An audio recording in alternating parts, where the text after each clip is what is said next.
Yo, what is up? It is your boys that are back with part 3 to What If Deku Had Paint Magic.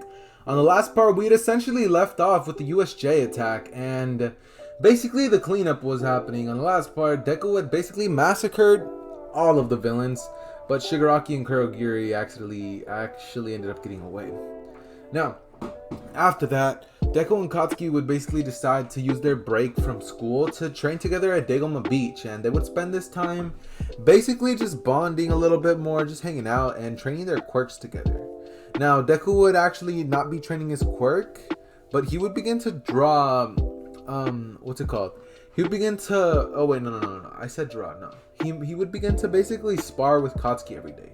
He and her would begin to just throw hands every day, and Deku would basically be trying to catch up to her in terms of physical and, raw technique when it comes to hand-to-hand combat. And Deku would be getting better by the day, so this is a very good thing for Deku. On the third day, Katsuki, she would actually tell Deku why he doesn't draw, like, manga characters. And this is when Deku would say, manga characters? You really think I could do that? And she would proceed to tell him that if he can create water, fire, and elements such as that, then why shouldn't he be able to create those characters? It's worth giving it a shot. So Deku, after hearing this, would proceed to be like, huh, you're right. And Deku would basically sit down for a little bit and draw a character real quick. Out of nowhere, Acnologia would pop up. Yup. Every other anime universe that you guys can think of, he can draw anything except anything at all. He can literally draw that fucking god if he wanted to. So, just saying, like, he's gonna be a monster. Now, Deku would proceed to basically draw Acnologia from Fairy Tail, the dragon, if you guys have not seen that. And it would be a gigantic black dragon with blue markings on it and ethereal magic. Deku would be amazed by what he had just created. It's a giant fire-breathing beast, and Deku would basically have it come back to his to his grimoire. Now this is when Deku would draw the human version, and Acnologia would come out, and this is when Deku would proceed to go up to him and say, use your dragon roar."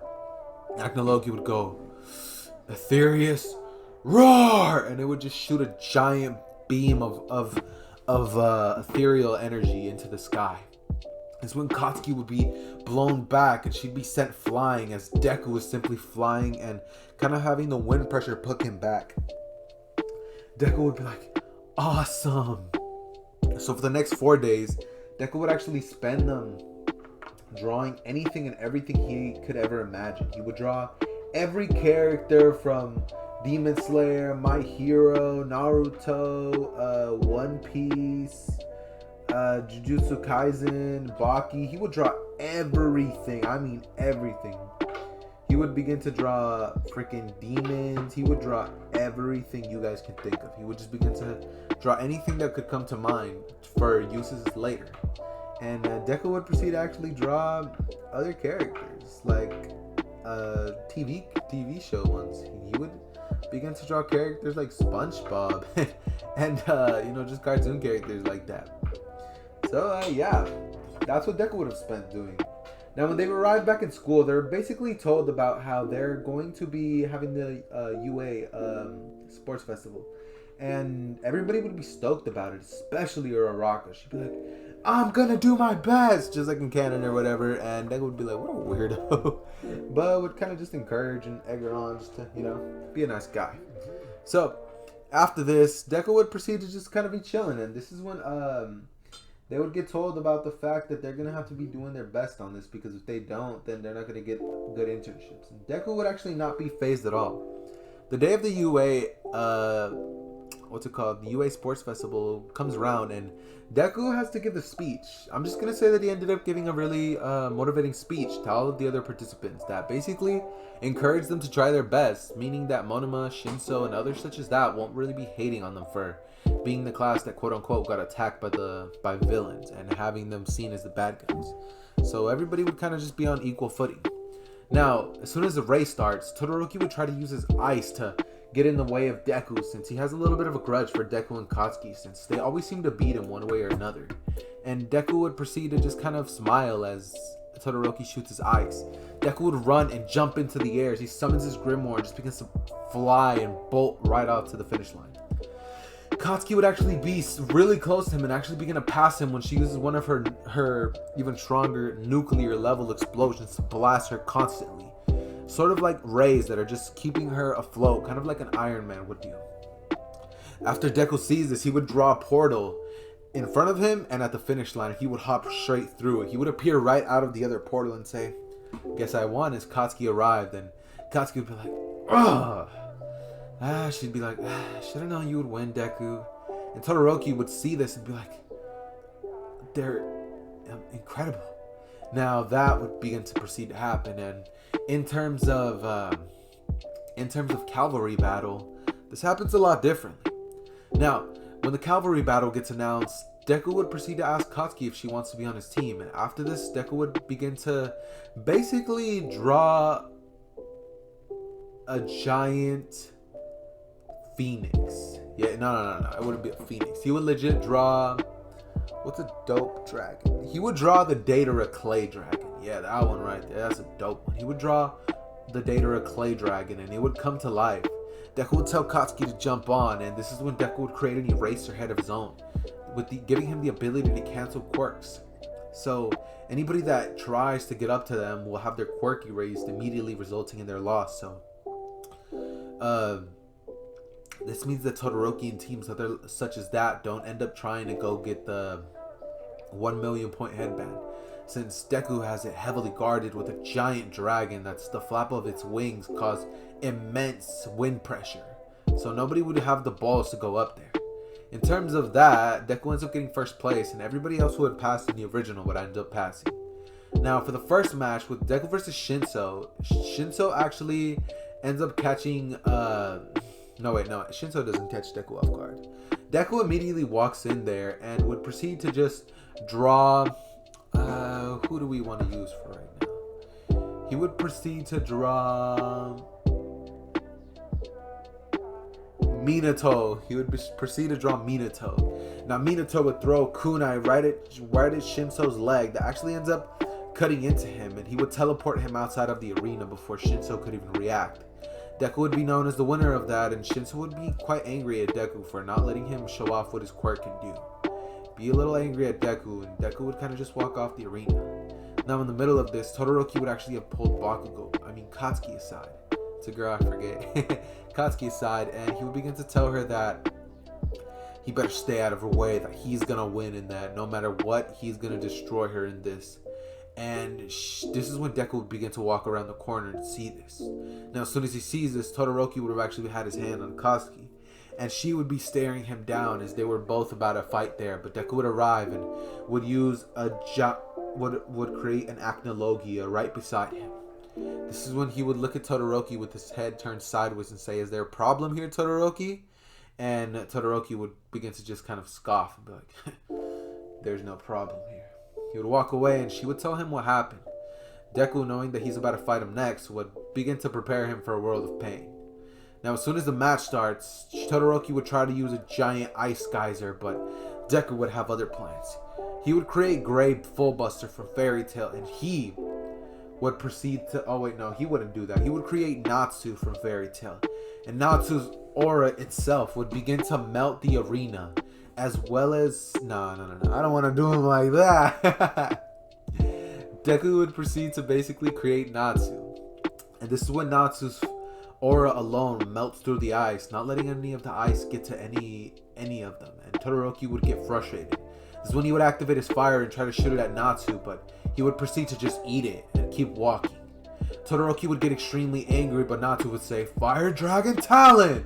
And he would kick Todoroki into the sky before jumping up and going, "Fire Dragon Roar!" Shooting it straight at Todoroki, burning him to a crisp and knocking him out. No, it didn't kill him, but he's pretty injured. The crowd would begin to rush and be like, "Deku! Deku! Deku!"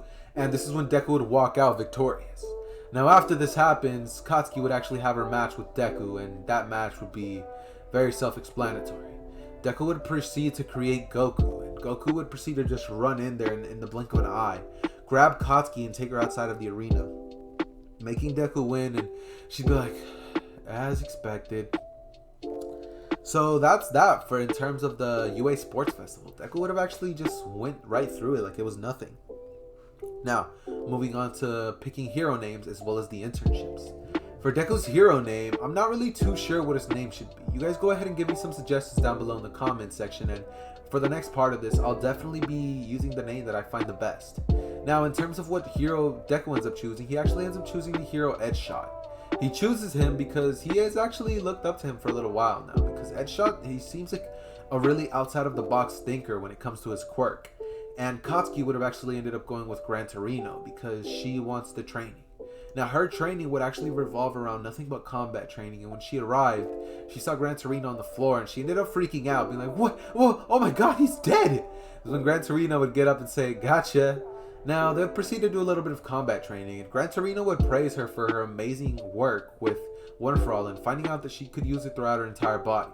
He would tell her that she's a natural, and ask her why she doesn't try to use more of One For All. At this current time, she would actually have 30% of it, and Deku would actually be training with Edgeshot, simply learning more how to be a hero instead of how to become stronger with his quirk, because I'm pretty sure we can all agree that he doesn't need that. Deku would basically just proceed to learn things like how to lead your hero agency, how to treat people outside on the streets, and how to be an exemplary hero.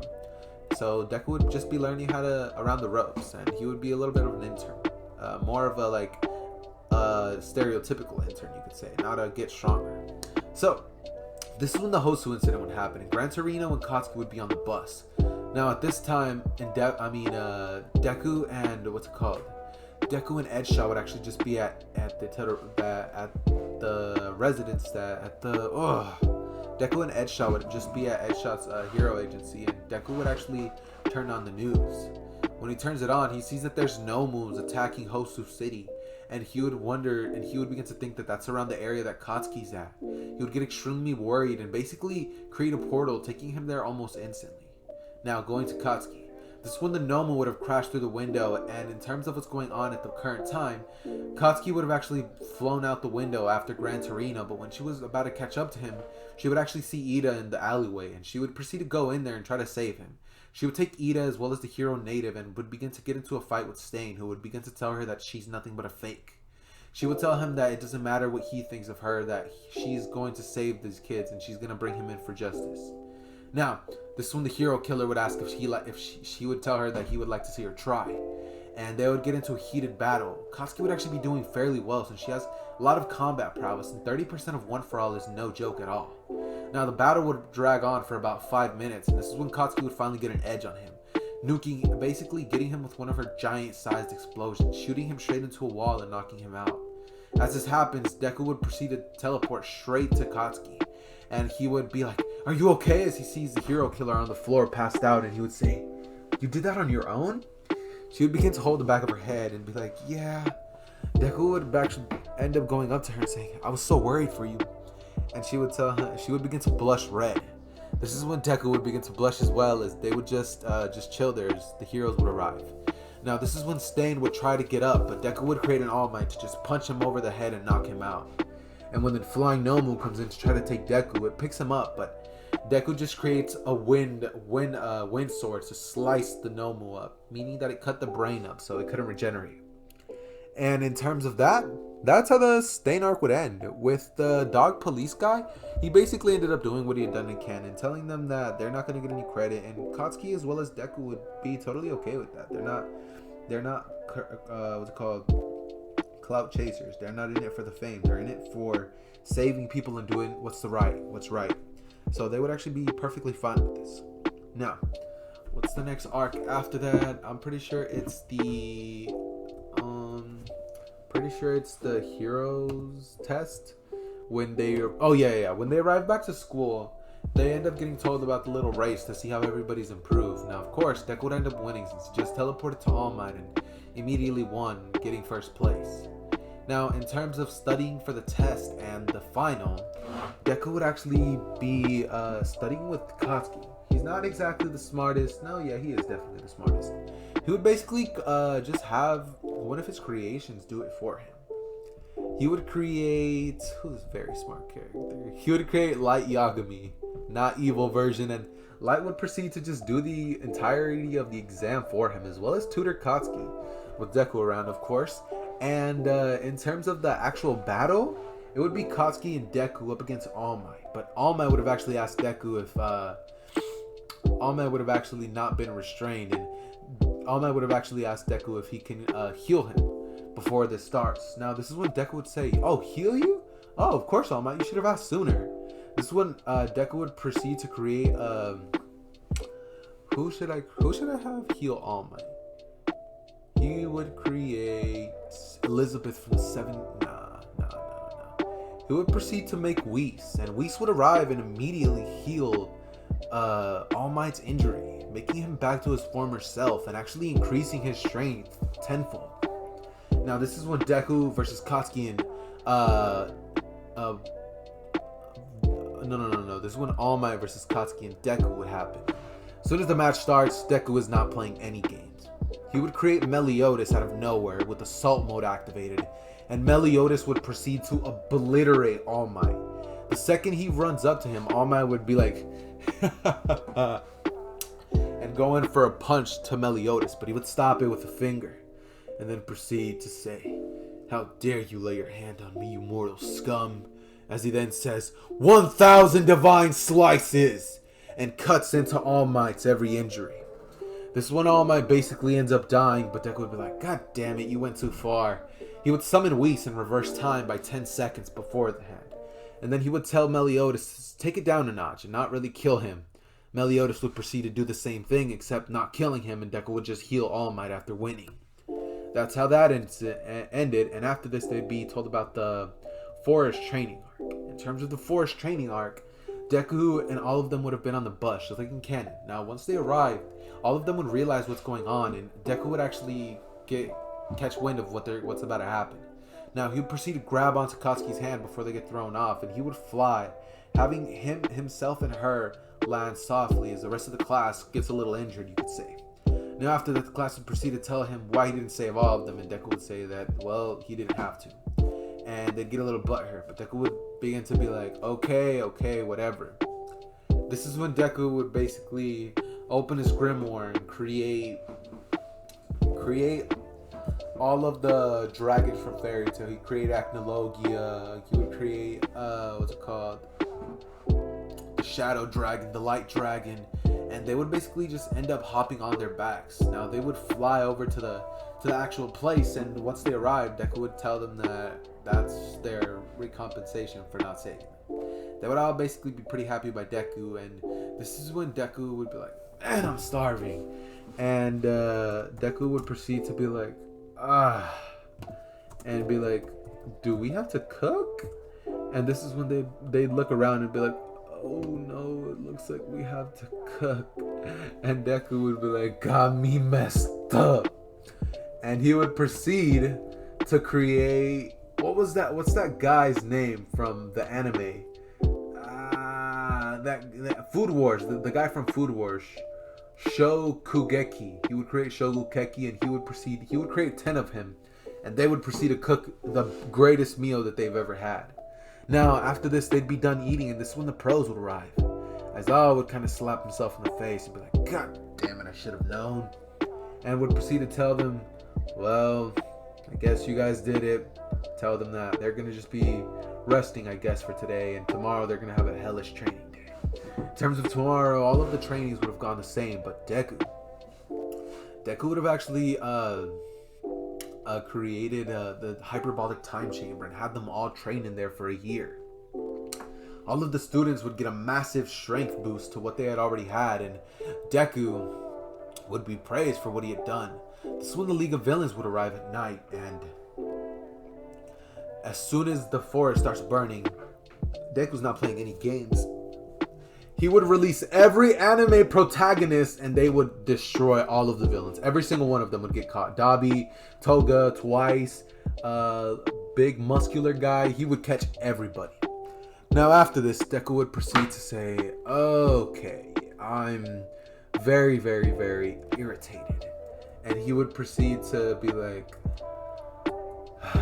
No, I'm not going to do that, because if I do that, the series will end right here. I want to get in one more part at least.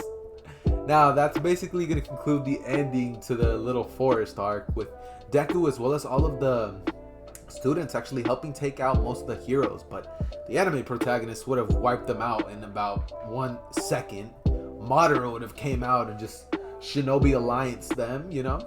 You know what I'm saying? And yeah, that basically marked the conclusion. They would have the cleanup and it wouldn't actually spread out as some news because nobody would be aware of what happened. All of the kids would come back looking older than before, and their parents would end up asking them what had happened. They would tell them that they were put inside that they would tell them that the training that they would tell them that there was a quirk user who could speed up their quirk's progression, but it would make them older by 1 year. And all of them would kind of just make up that lie to their parents. Now, they would all basically believe it, and that's going to mark the conclusion to this episode. I hope you guys really enjoyed this part. I enjoyed making it a lot. And I hope you guys should stay tuned for the next part, since it will most likely be the finale of the series. I hope you guys really enjoyed the video, but with that being said, leave a like. I'm going to need 25 likes for the next part. And with that being said, Zether out. Peace.